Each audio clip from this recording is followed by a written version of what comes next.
branches scraping his face. His phone recorded another memo. It's following, I'm lost, timestamped 10:07 a.m. At 10:30 a.m., he saw the shape again, clearer, its body gaunt, limbs too long, moving jerkily like a puppet. He fired 3 more shots straight at it, but it vanished, the Nikon catching nothing, timestamped 10:32 a.m. Exhausted, he kept moving, the trail reappearing, impossibly at 11:15 a.m. He reached his truck at 11:45 a.m., locking the doors, his Nikon out of battery, the knife still in his pack. Nathan drove to Ruthie's diner, hands trembling, and called Lily at 12:05 p.m. I saw something. Meet me. She arrived, seeing his scratched face and torn uniform. They reviewed the Nikon photos, the stone pile stark, the lean-to eerie, but no shape. The iPhone memos were clear, his voice panicked, the whispers faint but audible. Nathan texted his supervisor, Ranger Ellen Cole, with a photo of the knife, timestamp 12:15 p.m. Check sandbank, something's wrong, he wrote.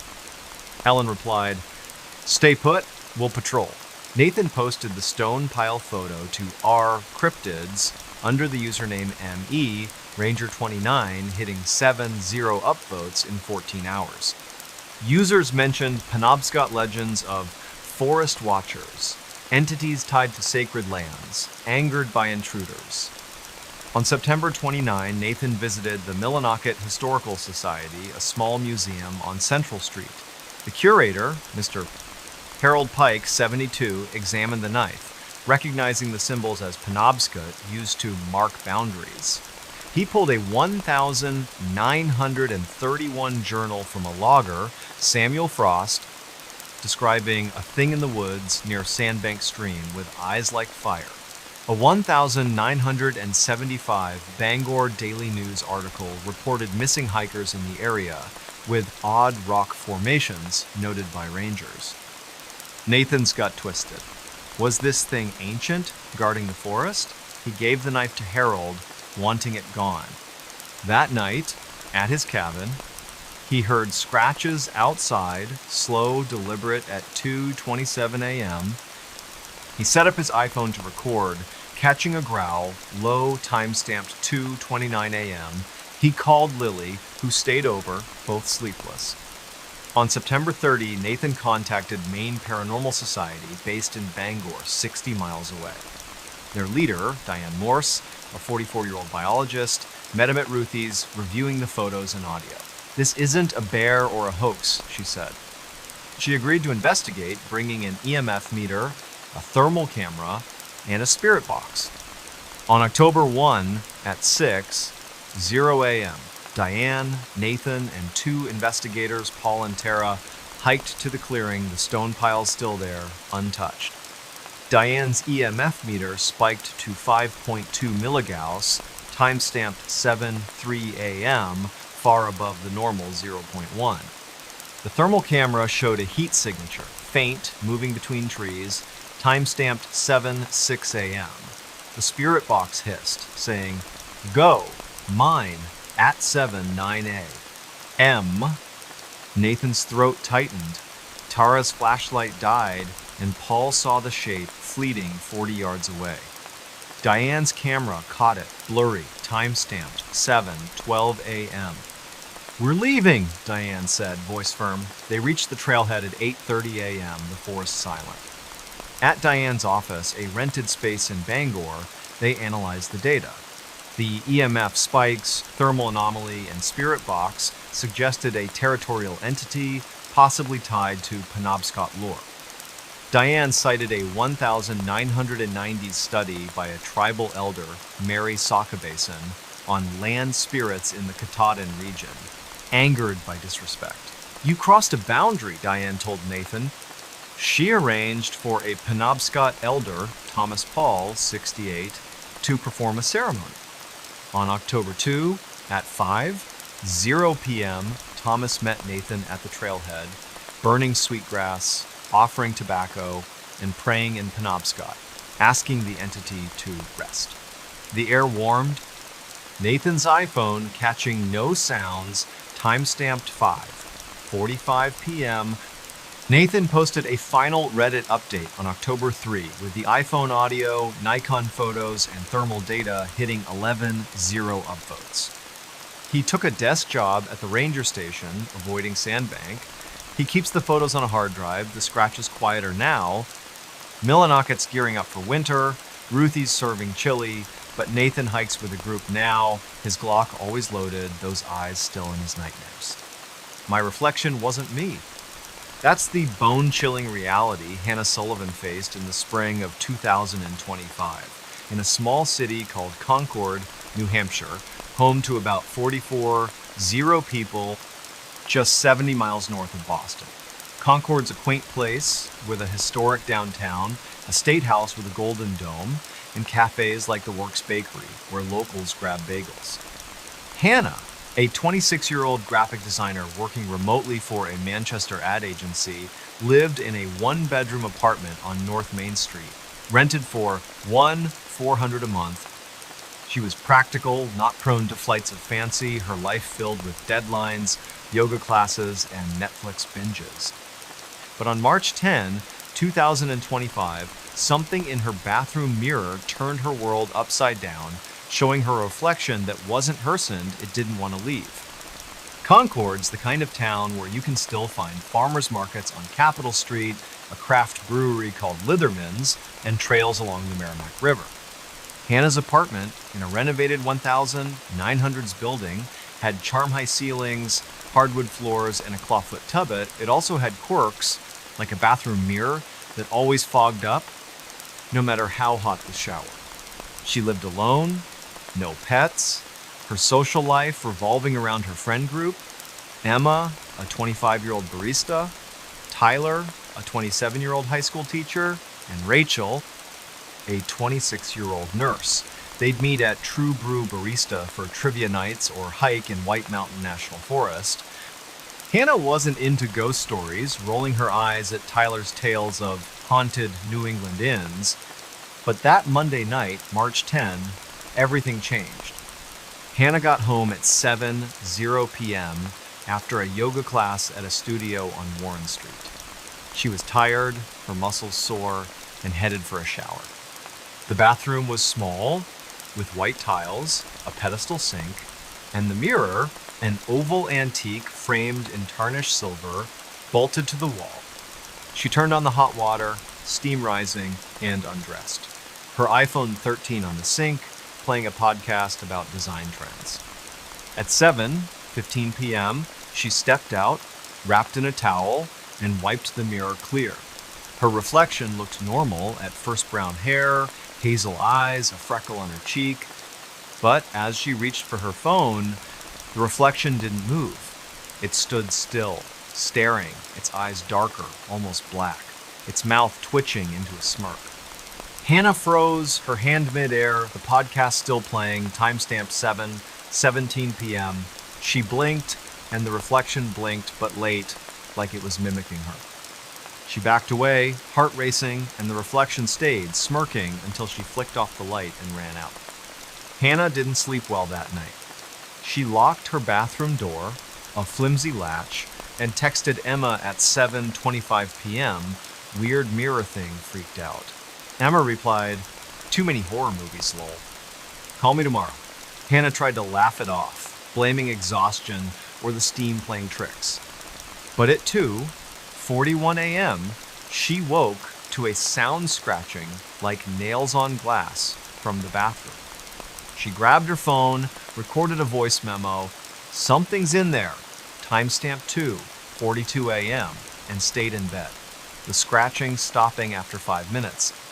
The memo, later checked, cut a faint whisper, "Look," not her voice.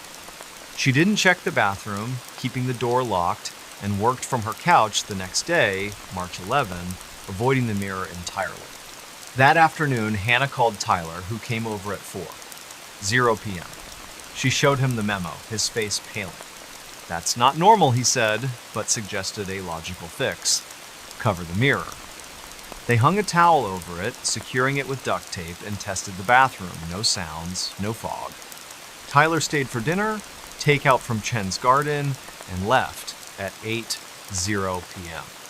Hannah felt better, but at 11:15 p.m., the towel was on the floor, the mirror clear, though she hadn't touched it. She snapped a photo with her iPhone, time-stamped 11:17 p.m., and saw it. Her reflection, but with those black eyes, head tilted, smiling wider than her face could.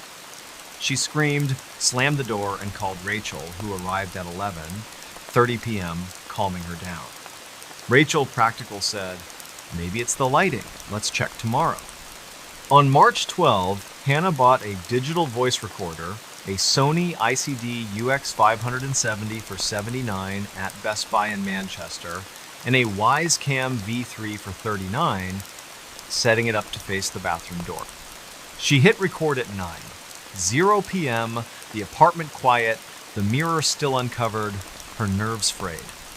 At 2:46 a.m., she woke to the scratching again, louder, like claws on metal. The Wise app showed the bathroom door rattling, time-stamped 2:45 a.m., though it was locked. The recorder caught a voice, clear, saying, "See me now," at 2:44 a.m. Deep, not human. Hannah grabbed her keys and drove to a Motel 6 on South River Road, checking in at 3:10 a.m. She texted Emma, Rachel, and Tyler the Wise clip in audio, group chat exploding with, "Get out, stay out!" Emma called, "That's not a prank. Come to my place." Hannah stayed at Emma's apartment, a loft near downtown, on March 13th. She researched her building, visiting the Concord Historical Society, a museum on North State Street. The curator, Mrs. Evelyn Gray, 65, found records. The apartment was part of a 1,902 tenement, site of a 1,947 suicide. A woman, Clara Vance, 32, hanged herself in the bathroom, leaving a note about seeing someone else in the mirror. A 1,947 Concord Monitor article called it a tragedy, mentioning Clara's obsession with an antique mirror bought at an estate sale. Hannah's blood ran cold. Was Clara's mirror hers? She posted the Wise clip to Our Paranormal under the username NH Designer 26, hitting 6-0 upvotes in 12 hours. Users speculated about mirror entities, citing New England folklore of spirits trapped in glass. On March 14, Hannah contacted Granite State Paranormal, a Concord-based group. Their leader, Mark Dillon, a 40-year-old electrician, met her at the Works Bakery, reviewing the footage and audio. "This is a strong presence," he said, likely tied to the mirror. He agreed to investigate, bringing an EMF meter, a thermal camera, and a spirit box. That evening, at 7:00 p.m., Mark, Hannah, and two investigators, Lisa and Greg, entered the apartment, Emma and Rachel waiting outside. The bathroom felt colder, 55 degrees, despite the heater at 70. Mark's EMF meter spiked to 5.4 milligauss near the mirror, time-stamped 7:05 p.m., far above the normal 0.1. The thermal camera showed a cold spot, 10 degrees below the room, in front of the mirror, time-stamped 7:08 p.m. Mark used the spirit box, asking, "Clara, are you here?" It hissed, then said, "Not Clara, mine," at 7:10 p.m.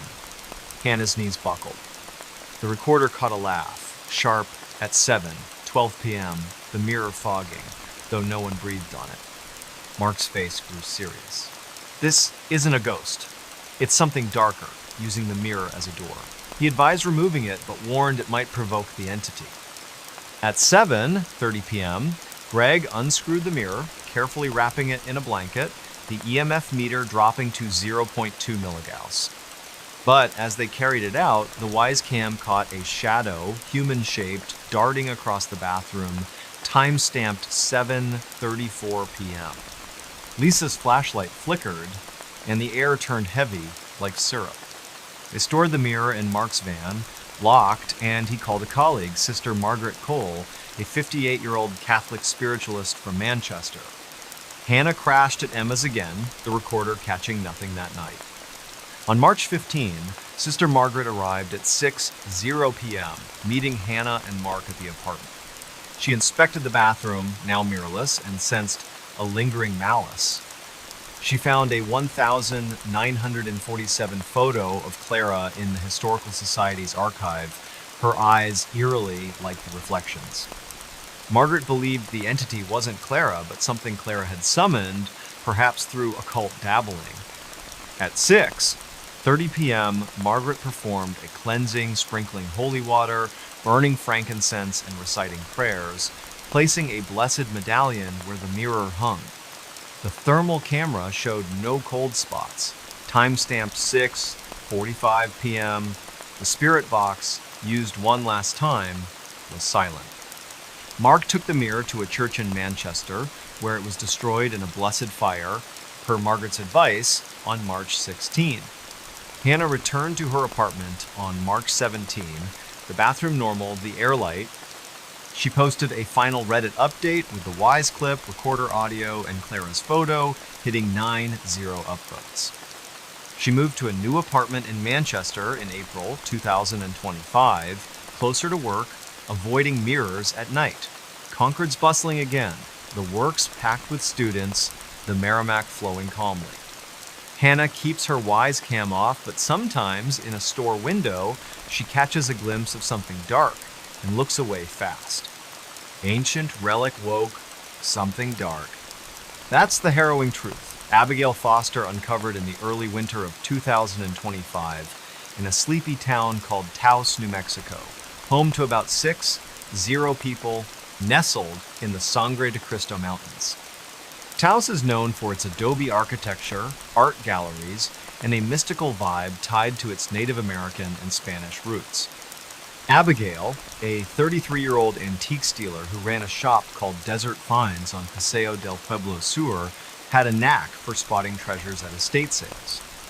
But on January 15, 2025, a strange artifact she brought home from a local auction unleashed something dark, something that turned her quiet life into a waking nightmare. Taos is a blend of old and new, with tourists flocking to the Taos Pueblo, a UNESCO site, and locals grabbing coffee at places like World Cup Cafe. Abigail's shop, a cozy space filled with vintage lamps, Navajo rugs, and dusty books, was her pride, built after years of hustling at flea markets. She lived above the shop in a loft apartment, with creaky floors and windows overlooking the snow-dusted plaza. Her routine was simple: open the shop at 10:00 a.m., chat with customers, and scour auctions for unique pieces. She wasn't superstitious, brushing off tales of cursed objects as marketing ploys. On January 14, she attended an auction at the Taos County Fairgrounds where a rancher's estate was being liquidated. Among the items was a small carved stone idol, about 6 inches tall, listed as pre-Columbian, origin unknown. Its surface was worn, etched with angular symbols, its face featureless except for deep, hollow eyes. Abigail won it for $120, drawn to its eerie beauty, planning to display it in her shop. She had no idea what she'd invited in. On January 15, Abigail brought the idol to her loft, setting it on a bookshelf next to a cactus and some paperbacks. That night at 8:00 p.m, she was sketching the idol for her shop's Instagram, her iPhone 14 propped up, recording a time-lapse for a reel, time-stamped 8:02 p.m. The loft was warm, 68 degrees, a space heater humming, snow falling outside.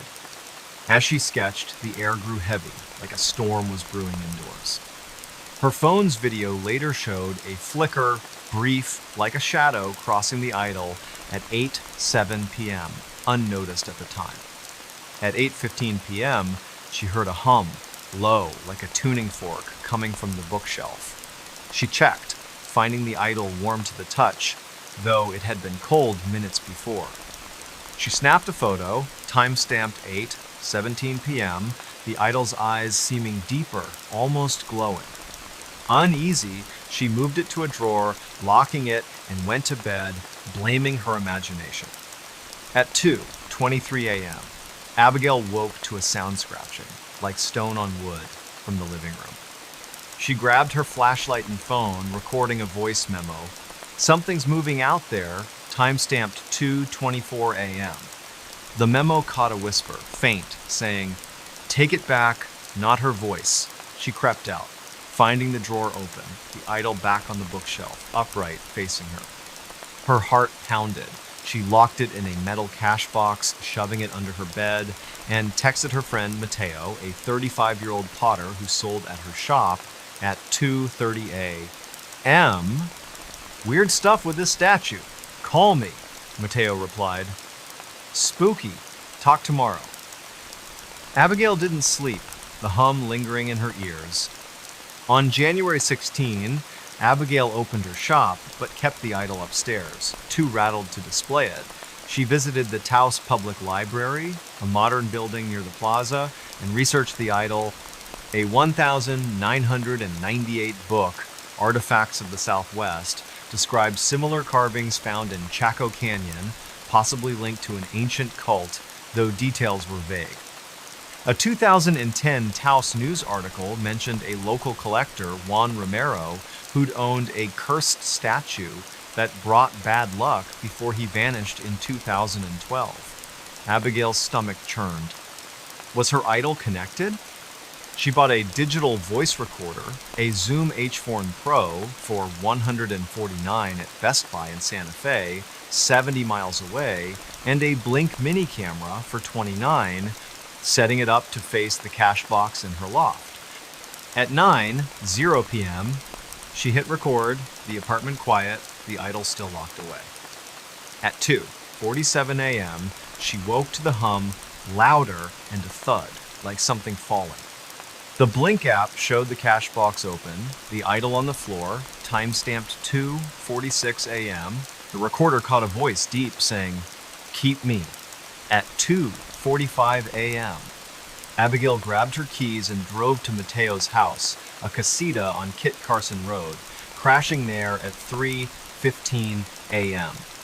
On January 17, Abigail and Mateo returned to her loft, finding the idol back on the bookshelf, though she'd left it on the floor.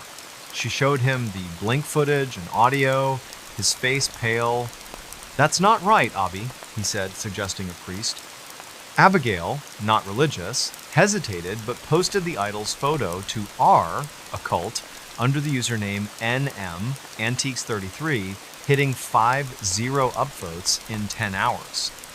A user, Desert Mystic, suggested a Taos Pueblo elder, citing the idol's possible native origin.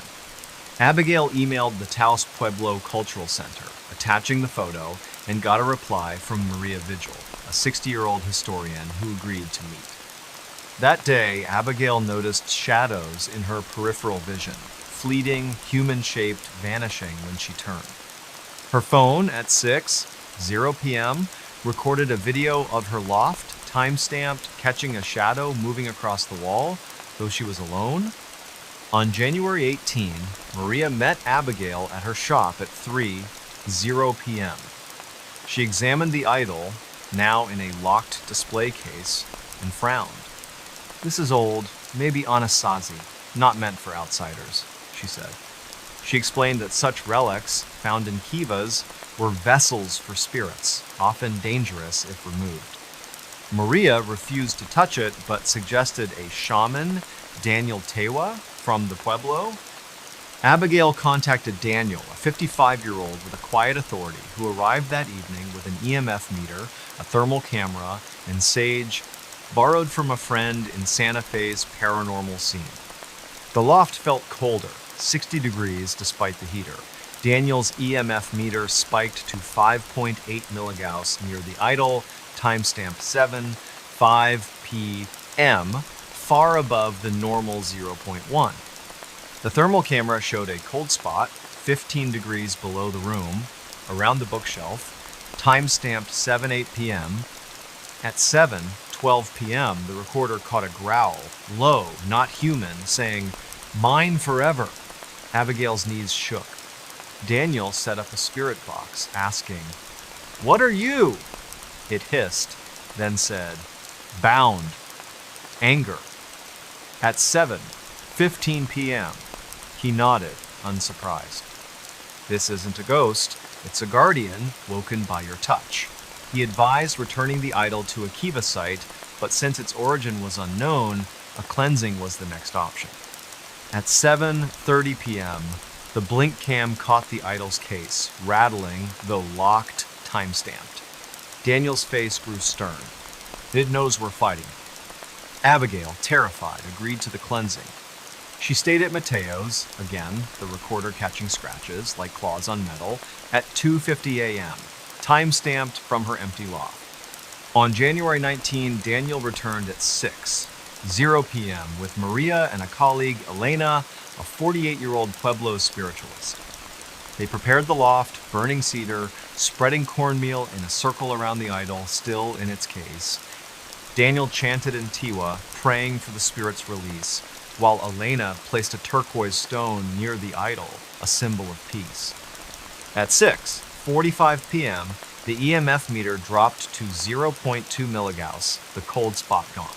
The spirit box, used briefly, was silent.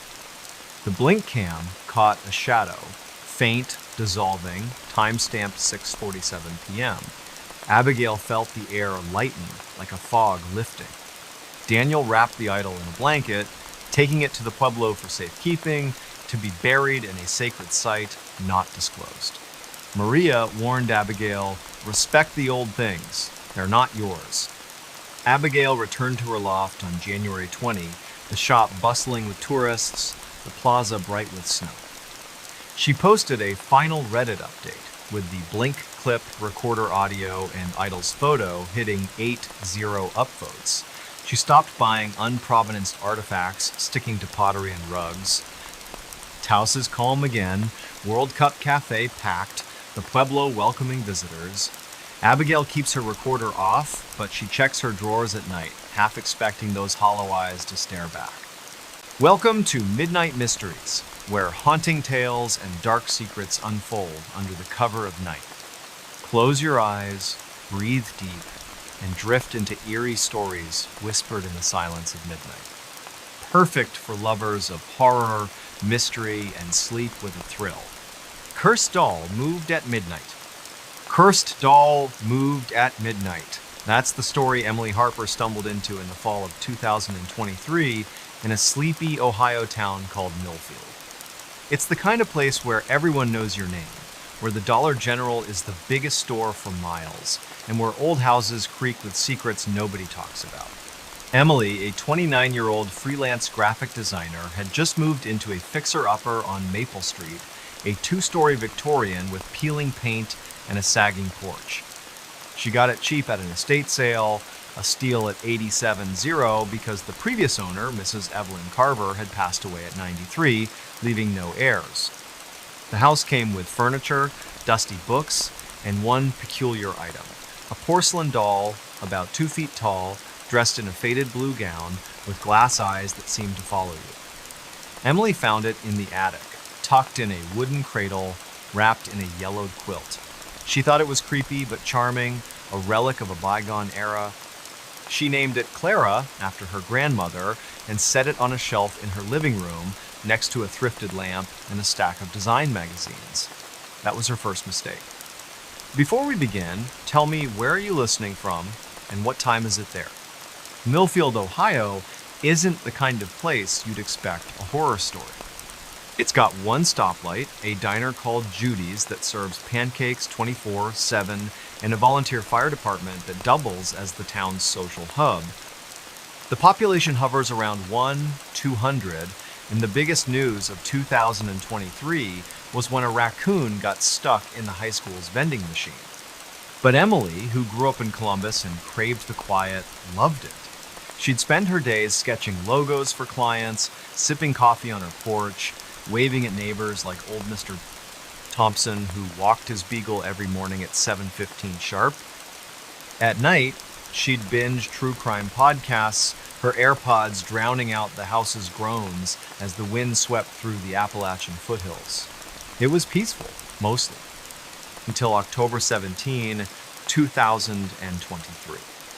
That night, Emily was working late, her laptop glowing in the dim living room. The clock read 11:47 p.m. when she heard it, a soft thud, like a book falling off a shelf. She froze, her fingers hovering over the keyboard. The house was old, sure, but this wasn't the usual creak of settling wood. She muted her podcast, some episode about a missing hiker, and listened. Silence. Then, another thud, sharper, from the direction of the living room shelf. Emily's heart picked up. She grabbed her phone, turned on the flashlight, and tiptoed across the hardwood floor, her socks muffling her steps. The beams swept over the couch, the coffee table, the shelf. Clara, the doll, was there, upright, her glass eyes glinting. But something was off. Emily could have sworn she'd left Clara facing the window toward the street. Now, the doll was angled toward her, as if watching her work. Emily laughed nervously, chalking it up to her imagination. She'd been listening to too many creepy stories, she told herself. She reached out, adjusted Clara to face the window again, and went back to her laptop. But as she sat down, she felt Ita prickle on the back of her neck, like someone was standing behind her. She spun around. Nothing. Just Clara on the shelf, the lamp casting long shadows across the room. Emily shook her head, saved her work, and went to bed, locking her bedroom door just in case. The next morning, October 18, Emily woke to her alarm at 7:00 a.m., the sun filtering through her curtains. She shuffled downstairs, brewed coffee, and glanced at the shelf. Clara was facing her again, not the window. Emily's stomach dropped. She hadn't touched the doll since last night. She checked the front door locked, the window sealed. She lived alone, no pets, no roommates. Her first thought was a prank, but who? She barely knew her neighbors, and the house had a new deadbolt installed by a locksmith from Athens, Ohio, just 15 miles away. She took a photo of Clara with her phone, time-stamped 7:12 a.m., and sent it to her best friend, Megan, who lived back in Columbus. "This is freaking me out," she texted. Megan replied, "That's creepy AF. Get rid of it." Emily considered it, but she wasn't ready to toss Clara just yet. Maybe it was a loose shelf, or maybe she was misremembering. She turned Clara toward the window again, this time propping a heavy bookend against her to keep her in place. That day, Emily tried to focus on work, but her eyes kept drifting to the shelf. By 3:00 p.m., the bookend was still there, Clara unmoved. She felt silly, even recording a short video on her phone, narrating, "See, nothing weird? Just a doll." She posted it to her Instagram story, mostly for Megan, who'd been texting her doll memes all day. But that night, things got worse.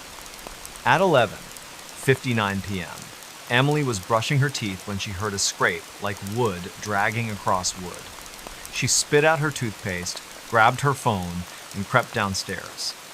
The living room was dark, the lamp off. She flicked on her flashlight. The bookend was on the floor, 6 feet from the shelf. Clara was facing her, her porcelain hands slightly raised, as if she'd pushed the bookend off herself. Emily's breath caught. She snapped a photo, timestamp 12:01 a.m., October 19, 2023, and backed away, her heart pounding. Emily didn't sleep that night.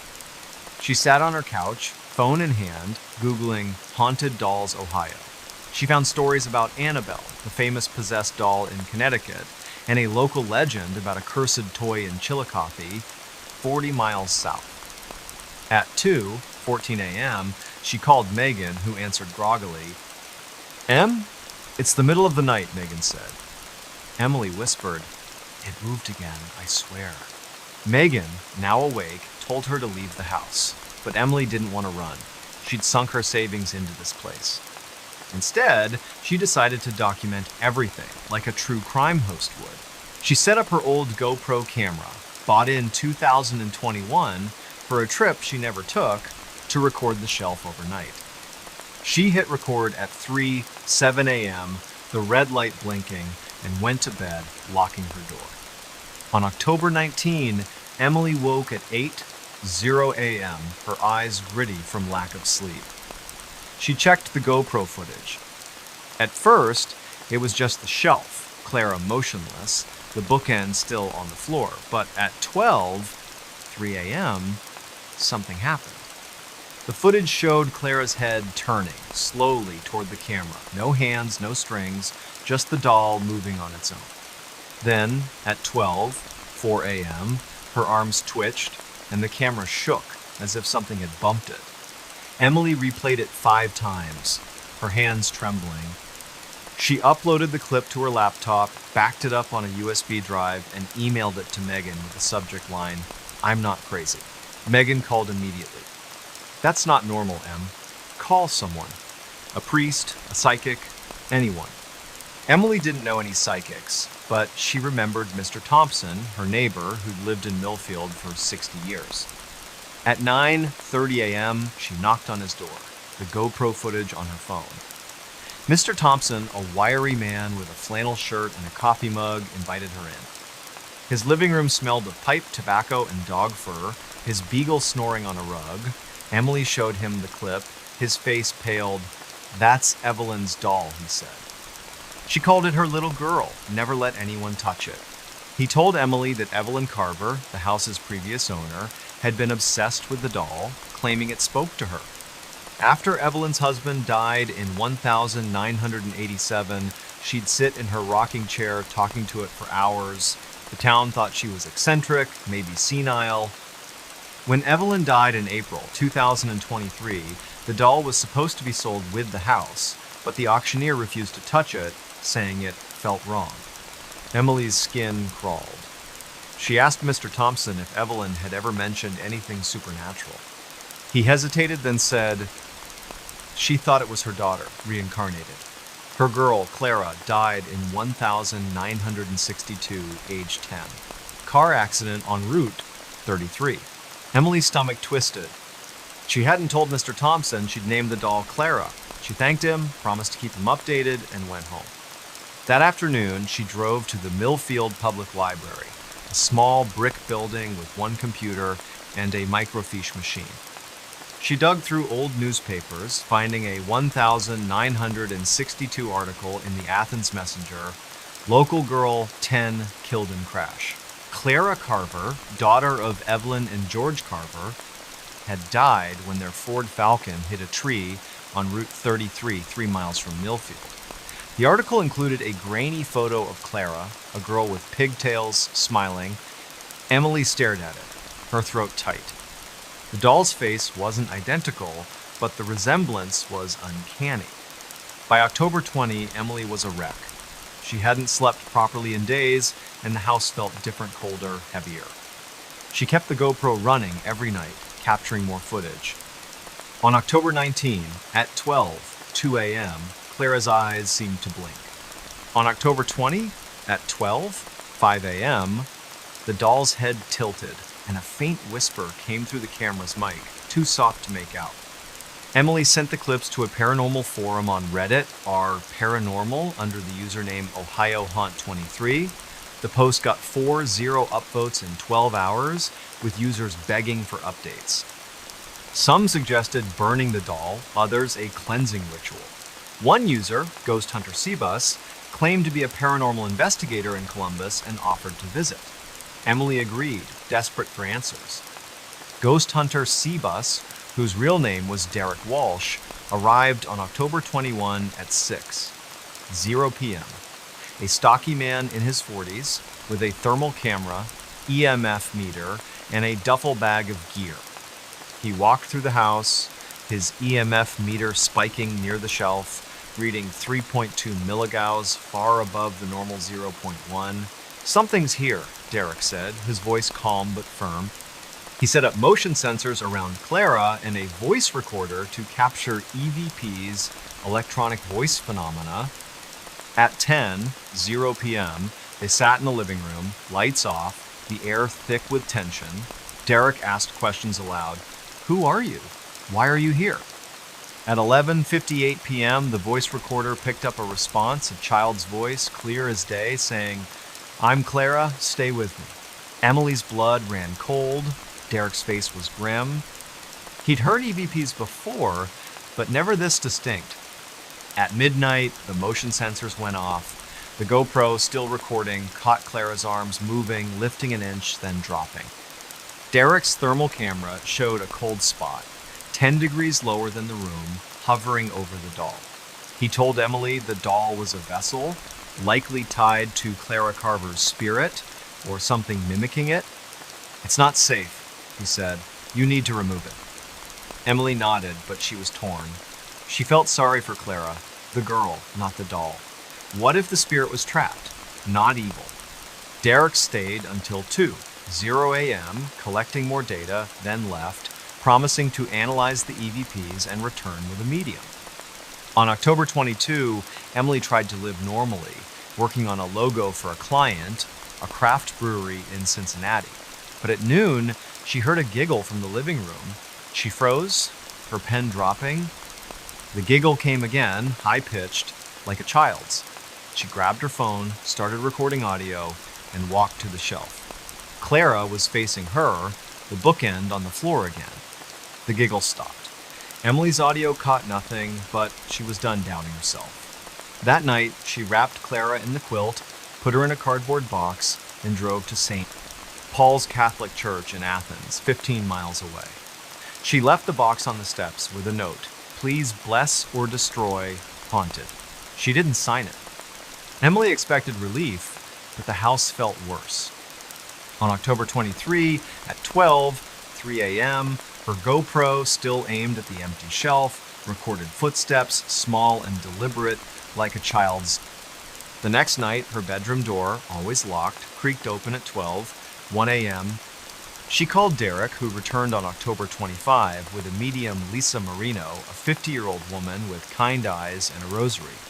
Lisa walked the house, pausing at the shelf. "She's still here," Lisa said. "The doll was just a focus. Clara's spirit is tied to this place." Lisa performed a cleansing, burning sage, reciting prayers, sprinkling holy water. She told Emily to talk to Clara, to acknowledge her, to help her move on. That night, Emily sat in the living room alone at 11:55 p.m. She spoke softly. "Clara, I know you're here. I'm sorry you're scared. You don't have to stay." At midnight, the air shifted, lighter, like a window had opened. The GoPro caught nothing unusual. For the first time in days, Emily slept through the night. On October 26, she posted a final Reddit update, including the GoPro clips, EVP audio, and thermal data, which hit 10-0 upvotes. Derek and Lisa confirmed the spirit seemed gone, though Lisa warned Emily to stay vigilant.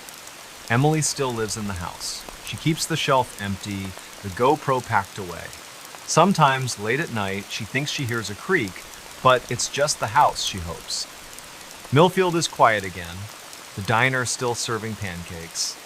Mr. Thompson still walking his beagle. But Emily knows something lingered here. Something that moved at midnight, and she'll never forget it. Ghostly whispers haunted my dreams. Ghostly whispers haunted my dreams. That's what happened to Lucas Bennett in the summer of 2024 in a small town called Lebanon, Pennsylvania, about 30 miles east of Harrisburg. Lebanon's the kind of place where you can still find mom and pop shops on Main Street, a farmer's market every Saturday, and houses that have stood since the Civil War. Lucas, a 34-year-old high school history teacher, had lived there his whole life, in a modest colonial on Chestnut Street, bought in 2021 for $165,000. The house was old, built in 1853 with narrow stairs, a brick fireplace, and a cellar that smelled of damp earth. Lucas loved its character, the way the floorboards groaned underfoot, the way the windows rattled in a storm. He lived alone, no pets, no partner, just him and his bookshelves packed with biographies and old maps. But in June 2024, something changed. The house wasn't just old anymore, it was alive. Lebanon, with its 26-0 residents, is quiet by most standards. It's got a brew pub called Snitz Creek, a community theater, and a yearly bologna festival that draws a crowd. Lucas fit right in, coaching the high school chess club, grabbing coffee at Kleinfelter's cafe, and chatting with neighbors like Mrs. Dolores Rivera, a retired nurse who'd wave from her porch every evening. He was practical, not the type to believe in ghosts. He'd roll his eyes at his students' stories about haunted cornfields or the lady in white who supposedly wandered Lebanon's cemetery. But on June 12, 2024, Lucas started to question everything. That night, he went to bed at 10:30 p.m., his usual routine. He'd been grading essays on the American Revolution, his desk lamp casting shadows across his cluttered study. Exhausted, he fell asleep quickly, the hum of a box fan drowning out the summer crickets. Around 2:00 a.m., he woke, heart racing, his sheets damp with sweat. He'd had a dream, vivid and wrong. In it, he was standing in his cellar, the air thick and cold, a woman's voice whispering his name, "Lucas, Lucas," over and over. Her voice was soft, almost pleading, but it came from nowhere and everywhere. He couldn't see her, just darkness and the cellar's stone walls. He woke gasping, the whisper still echoing in his head. He checked his phone. 2:03 a.m. He tried to shake it off, blaming stress, maybe the Thai takeout from golden chopsticks he'd had for dinner. But the feeling lingered, like someone was watching him from the corner of his room. Lucas didn't sleep much after that. He got up, turned on every light, and made tea, chamomile, hoping it'd calm him. The house was silent, except for the fan and the occasional creak. He checked the lock's front door, back door, all secure. He even opened the cellar door, a heavy wooden slab, and shone his phone's flashlight down the stairs. Nothing but cobwebs and an old furnace. He laughed it off, closed the door, and went back to bed, leaving the hallway light on. But the next night, June 13, it happened again. Same dream, same cellar, same whisper. "Lucas, Lucas." This time the voice sounded closer, like it was right beside his ear. He woke at 2:01 a.m., his alarm clock glowing red, his throat was dry, his hands shaking. He grabbed a notebook from his nightstand, a habit from grading, and wrote, "Dream again, woman's voice, cellar, 2:01 a.m." He needed proof he wasn't losing it. By June 14, Lucas was rattled. He taught his classes on autopilot, his students noticing his bloodshot eyes. After school, he stopped by Kleinfelter's cafe and told his friend Jake, the barista, about the dreams. Jake, a 25-year-old with a man bun and a true crime podcast obsession, grinned. "Dude, your house is haunted. Bet it's the lady in white." Lucas scoffed, but Jake's words stuck. That afternoon, Lucas called his mom, Ellen, who lived in Lancaster, 40 miles away. She was practical, a retired accountant, and told him to see a doctor, maybe get a sleep study. "You're working too hard," she said. Lucas agreed, but deep down, he knew it wasn't stress. The whispers felt real, like they were reaching into his mind. On June 15, Lucas decided to document everything like a historian would. He bought a digital voice recorder, a Sony ICD PX370 from Best Buy in Harrisburg for $59.99, and set it on his nightstand that night. He hit record at 10:45 p.m., the red light blinking, and fell asleep. At 2 a.m., he woke from the same dream, the whisper louder, almost desperate, "Lucas, help me." He checked the recorder, his hands clumsy with adrenaline. The audio was clear. At 2:00 a.m., a woman's voice, faint but unmistakable, said, "Lucas, help me." No one else was in the house. Lucas played it back 3 times, his stomach churning. He texted Jake at 2:15 a.m., attaching the audio. Jake replied, "Holy crap, that's an EVP. You got a ghost, man."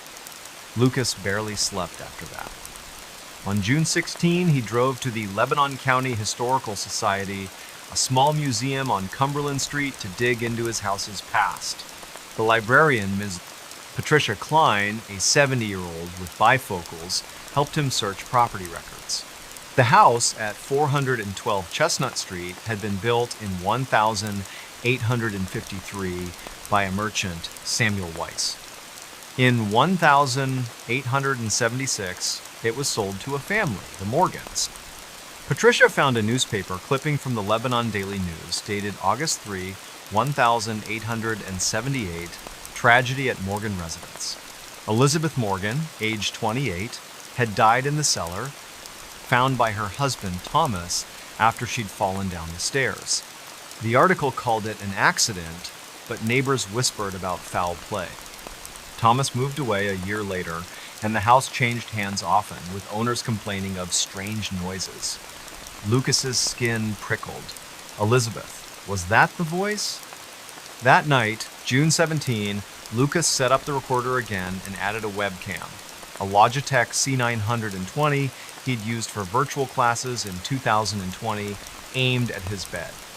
He wanted proof, something to show it wasn't just dreams. At 4 a.m., he woke, the whisper now a plea, "Lucas, find me." The recorder caught it clearer at 2 a.m. "Lucas, find me." The webcam footage was worse. At 3 a.m., a shadow moved across his room, human-shaped, near the foot of his bed. It wasn't a car's headlight, she's curtains were drawn. Lucas uploaded the clip to his laptop, time-stamped, and backed it up on a hard drive. He posted it to a paranormal subreddit, r/Ghosts, under the username ChessTeacherPA. The post got 6 upvotes in 24 hours, with users urging him to leave or contact a medium. On June 18, Lucas was a mess. He called in sick, his first time in 3 years, and reached out to Jake, who connected him with a local paranormal group, Susquehanna Spirits. Their leader, Karen Lutz, a 45-year-old former paramedic, visited that evening with an EMF meter, a spirit box, and a thermal camera. Karen walked the house, her meter spiking to 4.1 milligauss in the cellar, way above the normal 0.2. "There's energy here," she said. At 10:00 p.m., they held a session in the cellar, the air heavy, the stone walls slick with moisture. Karen used the spirit box, a device that scans radio frequencies for voices. At 10:47 p.m., it crackled and a voice said, "Elizabeth, trapped." Lucas's knees buckled. Karen asked, "Elizabeth, are you here?" The box replied, "Help me." The thermal camera showed a cold spot, 8 degrees below the room near the stairs. Karen told Lucas the cellar was a hot spot, likely where Elizabeth died. She suspected Elizabeth's spirit was stuck, reliving her death, reaching out through his dreams. "She's not malicious," Karen said, "but she's desperate." She advised a cleansing, but warned it might not work if Elizabeth's death was unresolved. Lucas nodded, his mind racing. He'd taught about historical mysteries, unsolved cases. Could he solve this one? On June 19, he returned to the Historical Society, digging deeper. He found a 1,879 court record. Thomas Morgan had been questioned about Elizabeth's death, but never charged. A neighbor, Mary Klein, had testified that Elizabeth was unhappy, that Thomas was rough with her. The case was dropped for lack of evidence. That night, Lucas set up the recorder, webcam, and a new motion sensor, bought for $29.99 from Amazon. At 1 a.m., he woke, the whisper now a cry, "Lucas, he pushed me." The recorder caught it at 2:00 a.m. He pushed me. The motion sensor triggered at 2 a.m., no visible cause. The webcam showed the shadow again, clearer, a woman's silhouette by his door. Lucas was done sleeping in the house. He packed a bag, drove to a Holiday Inn in Harrisburg, and checked in at 3:30 a.m. He called Karen, who agreed to bring a medium, Teresa Cole, for a second session. On June 20, Karen and Teresa, a 60-year-old with a calm voice and a cross necklace, met Lucas at the house. Teresa sensed Elizabeth immediately, describing a woman in a long dress, her hair pinned up, standing in the cellar. "She's angry," Teresa said. "Not at you, at him." They held a session at 9:00 p.m. Teresa speaking softly. Elizabeth, you're safe. Tell us what happened, the spirit box hissed, then said, Thomas. Stairs. Pushed. Lucas's heart sank. Teresa performed a cleansing, burning white sage, reciting a prayer and placing salt at the cellar's entrance. She told Lucas to address Elizabeth, to acknowledge her pain. At 11:55 p.m., Lucas sat in the cellar alone and said, Elizabeth, I hear you. I believe you. You can rest now. At midnight, the air lightened, the cellar less oppressive. The webcam, still running, caught no shadows. On June 21, Lucas slept in his bed. No dreams, no whispers. He posted a final Reddit update, including the EVP audio, webcam clips, and thermal data, hitting 12-0 upvotes. Karen and Teresa confirmed the energy had shifted, though Teresa warned spirits can linger. Lucas kept teaching, kept coaching chess, but he never opened the cellar door again. He hung a cross above it just in case. Lebanon went back to normal. The Bologna Festival planning for 2025. Mrs. Rivera still waving from her porch. But Lucas knows Elizabeth was there, her whispers in his dreams, and he'll never unhear them. Abandoned Asylum's terrifying secret uncovered. Abandoned Asylum hid a terrifying secret. That's what Ryan Mitchell discovered in the spring of 2025 in a forgotten corner of West Virginia called Point Pleasant, a town of about 40 people nestled along the Ohio River. Point Pleasant is best known for the Mothman legend, a winged creature tied to a 1,967 bridge collapse, but Ryan's story has nothing to do with that. It's about the old Blackwell Asylum, a sprawling, decaying complex on the outskirts of town, shuttered since 1983. Ryan, a 27-year-old mechanic who fixed trucks at a local garage, wasn't looking for trouble. He was just curious, the kind of guy who'd watch Urbex videos on YouTube and dream of exploring. But on March 22, 2025, his curiosity led him to a place no one should have gone, and he uncovered something that still keeps him awake at night. Point Pleasant is a quiet town, with a Dollar Tree, a diner called the Coffee Grinder, and a riverfront park where folks fish for catfish. The Blackwell Asylum, though, is a blight on the landscape, a mile from the nearest road, hidden by overgrown pines and rusted no trespassing signs. Built in 1890 as the Blackwell Lunatic Asylum, it housed thousands over the years patients, with mental illnesses, criminals, and anyone society deemed unfit. By the 1970s, reports of abuse, experimental treatments, and mysterious deaths had piled up, and the state closed it after a 1982 expose in the Charleston Gazette. Ryan knew the stories, whispered at the garage or over beers at Tudor's Biscuit World. Kids said the asylum was haunted, that screams echoed at night. Ryan didn't buy it. He figured the real horror was history, not ghosts, but he wanted to see it for himself. On March 22, Ryan and his buddy, Caleb Turner, a 25-year-old welder, planned a trip to Blackwell. They'd been talking about it for weeks, hyped by YouTube channels like Exploring with Josh. Ryan packed a backpack with a flashlight, a GoPro Hero 10 he'd bought used for $200, a water bottle, and a pocket knife. Caleb brought a crowbar, just in case, and his iPhone for photos. They drove Ryan's 2018 Ford F-150 to a dirt road near the asylum, parking at 3:00 p.m. under a gray sky. The air was chilly, about 45 degrees, with a breeze rustling the pines. They hopped a sagging chain-link fence, the GoPro strapped to Ryan's chest, recording. The asylum loomed ahead, a red brick monolith with broken windows, ivy choking the walls, and a collapsed chimney. It looked like a place time forgot, and Ryan felt a thrill, not fear. That was his first mistake. They entered through a side door, the lock long broken, and stepped into a hallway littered with debris-spilling paint, shattered tiles, and rusted gurneys. The air smelled of mold and something sharper, like old medicine. Ryan's GoPro caught it all. The graffiti-covered walls, the flickering light from their flashlights, Caleb's nervous laugh. They explored the first floor, finding an old cafeteria with overturned tables, a nurse's station with scattered files, and a therapy room with a cracked electroshock machine. Ryan narrated for the camera, "This is creepy, but kinda cool." At 3:47 p.m., they reached a stairwell to the basement marked Ward C restricted in faded paint. Caleb hesitated, but Ryan, adrenaline pumping, said, "Come on, man, this is the good stuff." They descended, the stairs creaking, the air growing colder, heavier. The basement was different.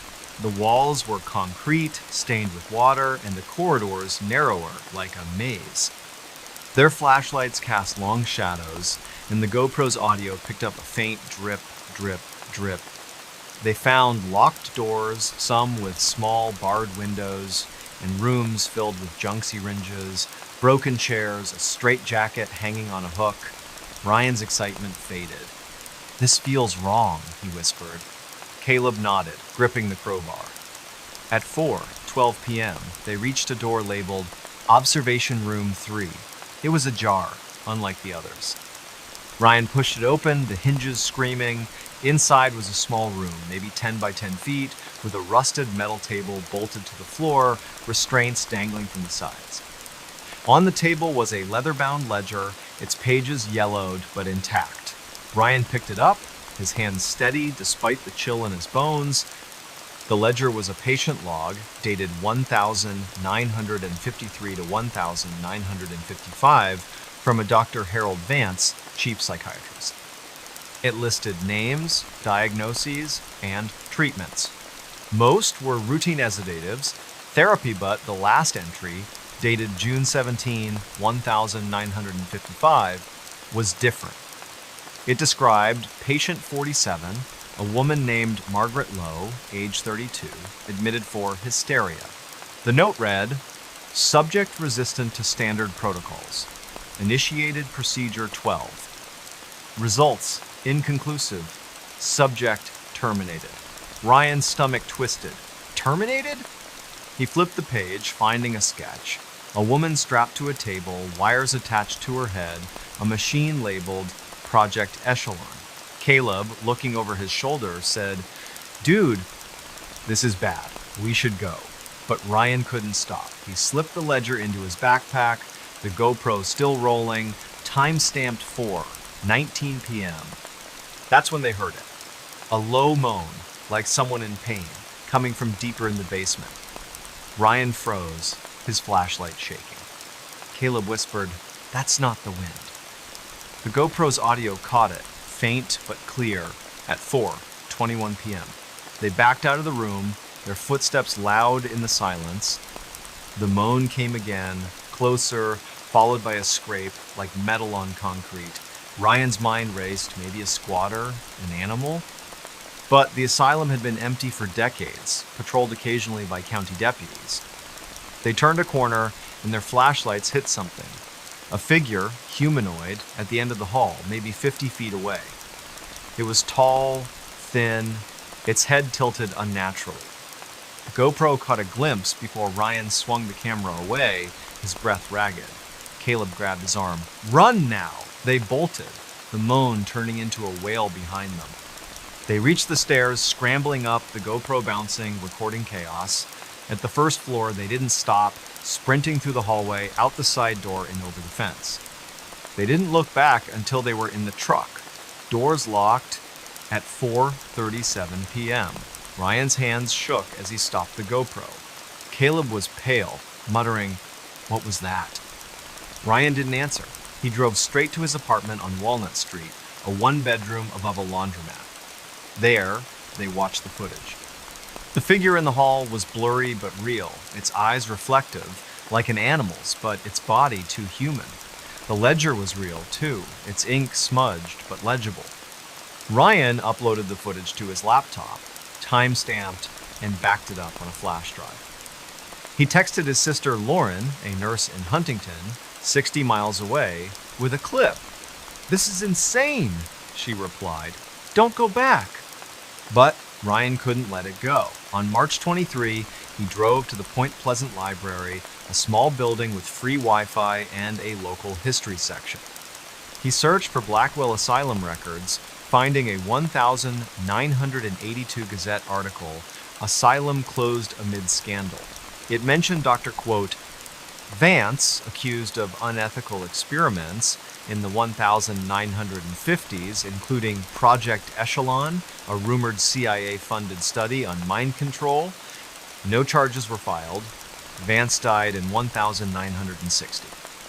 Ryan found a 1955 obituary for Margaret Lowe, listed as deceased at Blackwell Asylum, cause unknown. Her photo showed a woman with dark hair, her eyes hauntingly familiar. Ryan's skin crawled. Was she the figure? He posted the ledger's last page to a Reddit forum, r Urban Exploration, under the username WVNech88. The post hit 0 upvotes in 18 hours, with users speculating about ghosts, government cover-ups, or worse. On March 24, Ryan and Caleb agreed to return, but not alone. They contacted Appalachian Paranormal, a group based in Charleston. The leader, Emma Dorsey, a 38-year-old former cop, arrived on March 25 with 2 investigators, Mark and Jenna, bringing EMF meters, a FLIR thermal camera, and a spirit box. They met at 0 p.m., the sky orange with dusk. Emma reviewed Ryan's footage, her face grim. "Something's active here," she said. They entered the asylum, the air colder now, 38 degrees. In the basement, Emma's EMF meter spiked to 5.3 milligauss near observation room 3, far above the normal 0.1. At 7:14 p.m., the spirit box crackled, spitting out, "Margaret, help!" Ryan's knees weakened. The FLIR showed a cold spot, 12 degrees below the room, shaped like a person by the table. Emma led a session asking, "Margaret Lowe, are you here?" The spirit box replied, "Trapped, Vance." At 7:32 p.m., the moan returned, loud, from the hall. Jenna's flashlight caught Movementa's shadow, tall, darting past a doorway.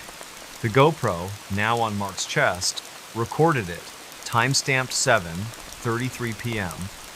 Emma stayed calm, but her voice was tight. "We're not alone." They moved to leave, but the basement door, which they'd propped open, was shut. Caleb pried it with the crowbar, his hands shaking. The wail came again, closer, as they reached the stairs. At the first floor, they ran, exiting at 7:49 p.m., the asylum silent behind them. Back at Ryan's apartment, Emma analyzed the data. The EMF spikes, thermal anomaly, and spirit box responses suggested a residual entity, likely Margaret, tied to her death. Project Echelon was real, Emma said, citing declassified CIA files from the 1970s. They tested on patients like her. She didn't just die. She was broken. Emma advised Ryan to stay away and offered to contact a medium. Ryan nodded, but he felt guilty. Margaret's story wasn't just a ghost tale. It was a crime, buried by time. On March 26, he drove to the Mason County Courthouse, 10 miles away, and filed a public records request for Blackwell's patient files. A clerk promised to search, but warned most records were destroyed in a 1,984 fire. That night, Ryan slept at Caleb's place, a trailer on Route 2. At 2:17 a.m., he woke, heart pounding, hearing a whisper, "Find me." No recorder caught it, but Ryan knew it was her. He posted a final Reddit update on March 27 with the GoPro clips, spirit box audio, and a scan of the ledger. It hit 15 upvotes, with users urging him to contact the press. On March 28, Emma returned with a medium, Clara Hayes, a 55-year-old with a soft southern drawl. At the asylum, Clara sensed Margaret in the basement, angry, but not evil. She performed a cleansing, burning sage, praying, and placing a quartz crystal on the table. "Margaret, you're free," Clara said. At 8:00 p.m., The air shifted lighter. The FLIR showed no cold spots. Ryan's GoPro caught nothing unusual. Ryan hasn't returned to Blackwell. He still works at the garage, still grabs coffee at the coffee grinder, but he keeps the ledger locked in a safe. The courthouse found no records, but a local reporter, tipped off by Reddit, is digging into Project Echelon. Point Pleasant talks about Ryan's footage now, a new legend to rival Mothman. Sometimes Ryan dreams of the asylum, the table, the moan. He wonders if Margaret found peace or if something else lingers waiting. I explored a haunted tunnel. I explored a tunnel, found horror. That's what happened to Ethan Caldwell in the winter of 2025 in a rural stretch of Tennessee called Copperhill, a town of barely 300 souls tucked in the Blue Ridge Mountains near the Georgia border. Copperhill's a place where the past clings tight, with old copper mines scarring the hills and stories of ghosts whispered at the local gas station. Ethan, a 24-year-old part-time bartender at the Copper Kettle, wasn't chasing ghosts. He was bored, stuck in a dead-end job, scrolling YouTube for adventure. But on February 8, 2025, he stumbled into the kind of story that changes you deep in an abandoned mine tunnel called Old Number 7. What he found there wasn't just creepy, it was evil. Copperhill's small, the kind of town where you know every face at the post office, and the biggest event is the annual Polk County Fair. The mines, though, are its shadow.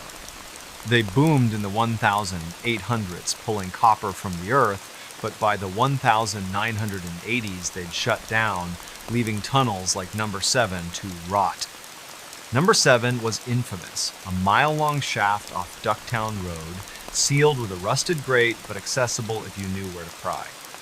Locals avoided it, saying miners died there in a 1903 collapse, their bodies never recovered. Ethan heard the tales at the bar, from old-timers nursing Coors Light, but he shrugged them off. Ghosts were for kids, he thought. On February 8, after a slow shift, he decided to check it out, spurred by a Reddit thread on r abandoned places about Tennessee's haunted mines. Ethan didn't go alone. He roped in his cousin, Mia Torres, a 22-year-old cashier at Food City in McKaysville, 5 miles away. Mia was skeptical but game, always up for a dare. They met at Ethan's trailer at 2:00 p.m., the sky heavy with snow clouds. Ethan packed a backpack, a Phoenix flashlight, a GoPro Hero 9 he'd won in a 2023 raffle, extra batteries, a granola bar, and a Leatherman multi-tool. Mia brought her iPhone 13 and a can of mace, just in case. They drove Ethan's 2015 Jeep Cherokee to Ducktown Road, parking near a faded sign for the mine, half buried in kudzu. The air was frigid, 28 degrees, the ground crunchy with frost. Ethan strapped on the GoPro, hit record, and grinned at Mia. "Ready to be famous?" he said. Mia rolled her eyes, but followed him to the grate, which hung loose, bolts rusted through. They slipped inside at 2:37 p.m., the tunnel swallowing them whole. The entrance was narrow, about 6 feet high, the walls rough-hewn rock, glistening with damp. The air smelled of wet stone and something sour, like decay. Ethan's flashlight cut through the dark, the GoPro capturing their steps, Mia's sneakers scuffing gravel. The tunnel sloped down, the temperature dropping to the low 20s. They found relics of the mine's past. A rusted pickaxe, a broken lantern, wooden beams sagging under decades of neglect. Ethan narrated, "This is Number 7, supposedly haunted." Mia snorted, her breath visible. "It's just a hole, Ethan." But at 2 p.m., 200 yards in, they heard it. A faint knock, like metal on rock, echoing from deeper in the tunnel. Ethan paused, the GoPro's audio catching it, time-stamped. "You hear that?" he whispered. Mia nodded, her mace now in hand. They pressed on, the knocks growing louder, irregular, like someone tapping Morse code. At 1 p.m., they reached a fork, the tunnel splitting left and right. The left path was collapsed, a pile of rubble blocking it, but the right path opened into a wider chamber, maybe 20 feet across, with a low ceiling. The GoPro caught something odd, a circle of stones arranged deliberately in the chamber's center. Inside the circle were bones, small, maybe animal, and a rusted miner's helmet, its leather strap rotted. Ethan knelt, his flashlight on the helmet, and saw scratches inside, forming letters JH1903. His gut tightened. "This is messed up," he said. Mia, filming on her iPhone, agreed. "Let's go back." But the knocks came again, closer, from the tunnel's right path beyond the chamber. Ethan, curiosity outweighing fear, said, 5 more minutes. That was his mistake. They followed the right path, the tunnel narrowing, the ceiling brushing Ethan's hair. At 3:14 p.m., the GoPro's light flickered, though the batteries were fresh. The knocks stopped, replaced by a low hum like a distant machine. Ethan's flashlight caught something ahead, a wooden door, half-rotted, set into the rock. It wasn't on any mind map he'd seen online. The door had no lock, just a crude handle and carving symbols, maybe runes, etched deep. Ethan pushed it, the wood groaning, and it opened to a small room, maybe 8 by 8 feet. Inside was a stone slab, like an altar, stained dark, with chains bolted to the corners. On the slab lay a single object, a miner's pickaxe, its handle cracked, the blade crusted with something brown. The GoPro recorded it, time-stamped 3:18 p.m. Mia whispered, "This isn't right, Ethan. Let's go now." Before they could move, the hum became a voice, guttural, unintelligible, coming from the walls. Ethan swung his flashlight, the beam catching Movemento shadow, tall, hunched, darting across the room's far wall. The GoPro caught it, a blurry shape at 3:19 p.m. Mia screamed, dropping her phone, the screen cracking. Ethan grabbed her arm and they ran, the voice growing louder, words forming, "Stay, mine." The door slammed shut behind them, though no one touched it. Ethan yanked it open, the hinges splintering, and they sprinted back through the chamber, past the stone circle, the knocks now a deafening clang, like hammers on steel. The tunnel seemed longer, the air thicker, their flashlights dimming.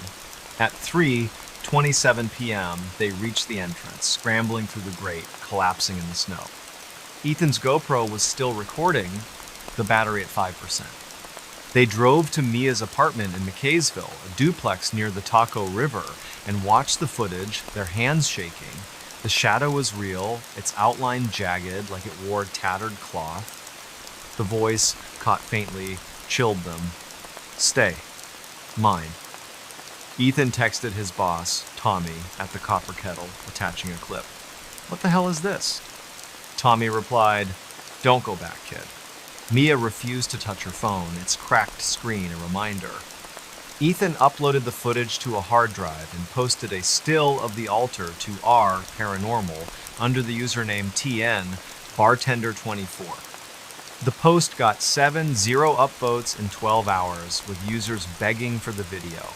Some mentioned a local legend, number 7 wasn't just a mine. It was a ritual site, tied to a 1,903 cult of miners who offered workers to something in the earth.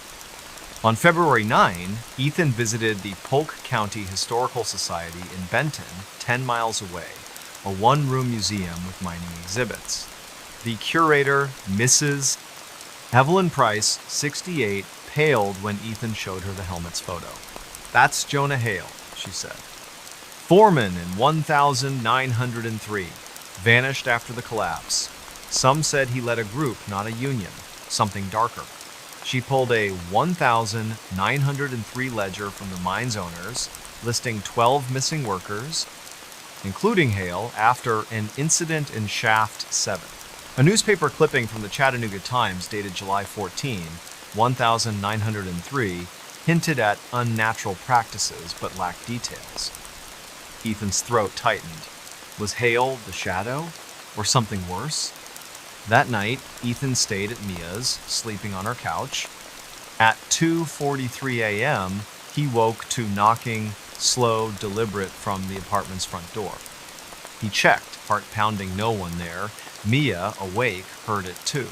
Ethan set up his GoPro, recording the living room, but caught nothing. On February 10, he contacted Tennessee Ghost Trackers, a paranormal group in Chattanooga, 50 miles away. Their lead investigator, Derek Vance, a 42-year-old electrician, met Ethan and Mia at the Copper Kettle on February 11, reviewing their footage. "That's not human," Derek said of the shadow. He agreed to investigate number 7, bringing an EMF meter, a thermal camera, and a spirit box. On February 12, at 5:00 p.m., Derek, Ethan, and 2 team members, Lisa and Greg, entered the tunnel, Mia staying behind, too shaken. The air was 25 degrees, the ground icy. Derek's EMF meter spiked to 4.8 milligauss near the altar room, far above the normal 0.1. At 5:32 p.m., the spirit box hissed, spitting out, "Jonah! Blood!" Ethan's stomach dropped. The thermal camera showed a heat signature, human-shaped, by the altar, though no one stood there, time-stamped 5:34 p.m. Derek asked, "Jonah Hale, what do you want?" The spirit box replied, "Mine, forever." A clang echoed, like the pickaxe falling, though it hadn't moved. Lisa's flashlight died, despite new batteries. At 5:41 p.m., the shadow appeared, closer in the doorway, the GoPro catching its reflective eyes. Derek shouted, "Go!" They ran, the voice roaring, "Stay!" They reached the entrance at 5:49 p.m., breathless, the tunnel silent. At Derek's office, a converted garage, they analyzed the data. The EMF spikes, thermal anomaly, and spirit box responses pointed to a malevolent entity, possibly Hale, bound to the tunnel by whatever happened in 1903. "This isn't a ghost," Derek said. "It's something darker, tied to that altar." He cited a 1970s book, Tennessee's Hidden Histories, mentioning number 7 as a sacrificial site for a cult worshipping a mountain spirit. Derek urged Ethan to stay away and offered to bring a medium. Ethan agreed, guilt gnawing at him. He'd disturbed something, and it followed him. On February 13, Ethan and Mia moved to a motel in Blue Ridge, Georgia, 15 miles away, splitting the $80 a night cost. At 2:47 a.m., the knocking returned, now on the motel window. Ethan recorded it on his phone, catching 3 distinct taps, time-stamped. He posted a final Reddit update on February 14 with the GoPro clips, spirit box audio, and the helmet photo, hitting 10-0 upvotes. On February 15, Derek returned to number 7 with a medium, Sister Mary Ellison, a 60-year-old former nun. She sensed a presence, not human, in the altar room. At 6:00 p.m., she performed a cleansing, sprinkling holy water, reciting psalms, and placing a silver cross on the slab. "Leave this place," she commanded. The air warmed, the thermal camera clear. Ethan's GoPro, set up outside, caught no knocks.